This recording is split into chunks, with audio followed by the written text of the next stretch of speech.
Pan-Africans, please unite for a well-defined greatness, not just for raw power. Is it possible to create a paradise with the same system that was created to hold and exploit a society like in hell? The main instrument with which the colonialists invaded, exploited, and malformed Africa's communities and kingdoms is the Land Expropriation Law. This is the 1885 decree from Berlin Conference, which Europeans used to share, claim, and merge the lands of various unrelated and often clashing African communities. And while living at independence, they transferred this land expropriation law to their native assistants in the military, civil service, and marketing to continue the colonial goal of seizing people's lands and resources for colonialists and making the locals to compete for foreign products and positions through formal and informal channels. Since then, newer regimes use the same principle to control the colonially merged lands and resources, either for foreign or local interests. Since the rise and brilliant steps of Burkina Faso's Captain Ibrahim Traoré and other military rulers in the Association of Sahel States, many vibrant Africans propose military dictatorship for African unity, prosperity, and liberation from neocolonialism. Julius Malema, Professor Patrick Lumumba, Marara Mapunga, and other Pan-Africans seek to replace the old and corrupt African politicians and Western puppets with young military rulers as benevolent dictators. And as Russian allies, the ideology behind this proposal is called Marxism, which was created by Karl Marx to correct the errors of capitalist greed. Yet, it easily becomes tyranny if it doesn't adjust to the three pillars of freedom, which are consented nationhood, private property rights, and socio-industrial contests. For most tyrants in history began as benevolent dictators who wanted the best for the society until they were held by the self-grandeur that comes with dictatorial powers. Thus, their idea of what is best always becomes supreme. What do Africans really need? Africans need socioeconomic stability, global dignity, and legacy for their children.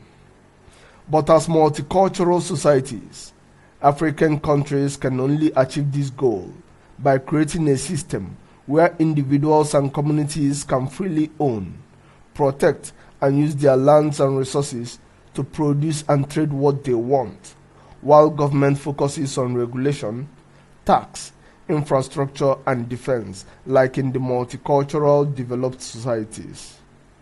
For although we share similar skin color, our ethnocultural differences are real factors that must be acknowledged and respected in order to harmonize our relations and avoid chaos.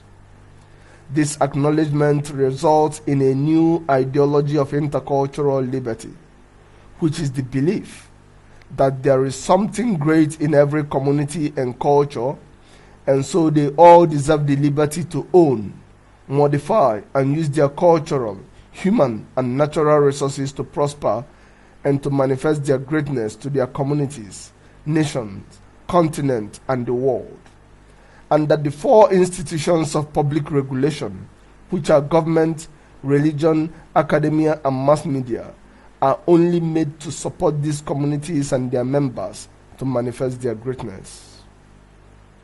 Supporting the various African communities and their members to own, modify, and use their cultural, human, and natural resources to manifest their greatness requires these African countries to conduct restart national conferences.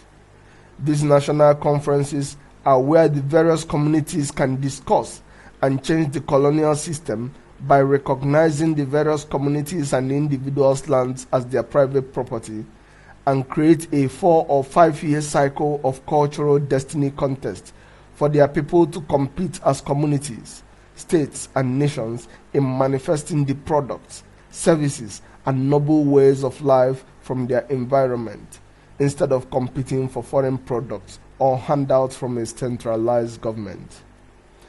This cultural destiny contest is the main program that will distinguish, unite, prosper, and liberate Africans from neocolonialism.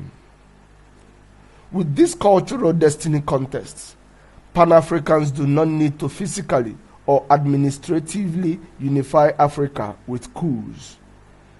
They simply need to regulate the cultural destiny contest by setting the conditions for participation to require the various countries to maintain the 3 pillars of freedom.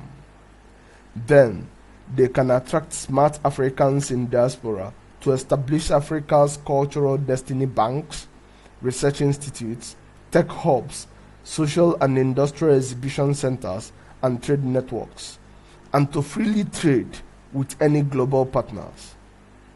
What unites, prospers, and sustains a multicultural society is not just the centralized power of a benevolent dictator who can be killed or misled, but a decentralized and well-regulated network of institutions that manifest a clear vision and noble belief system or ideology upon which it was built.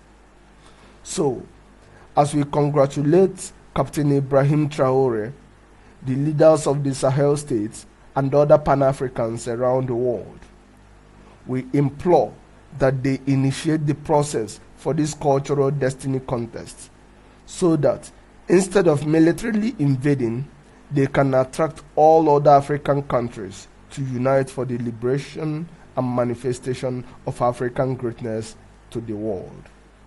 Thank you. God bless you. God bless Africa and the world.